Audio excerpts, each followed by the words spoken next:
আজ ১লাই September ৪৬তম BNP প্রতিষ্ঠাবার্ষিকীতে বেস্টুন এবং ব্যানারে ছেয়ে গেছে পুরো বাজার ঘাট।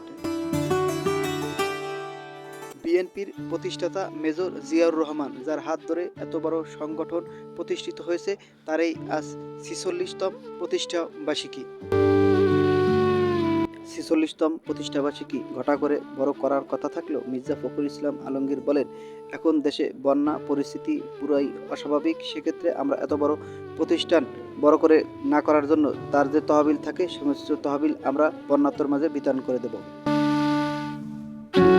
মাদারীপুর কালকিনি ৩ আসনের সংসদ সদস্য বিএনপির মনোনীত প্রার্থী আনিসুর রহমান খোকন তালুকদারের নেতৃত্বে যুবদল, ছাত্র দল এবং কৃষক দলের নেতাকর্মীরা বিভিন্ন জায়গায় ফেস্টুন টানিয়ে ৪৬তম প্রতিষ্ঠাবার্ষিকী সফল করার জন্য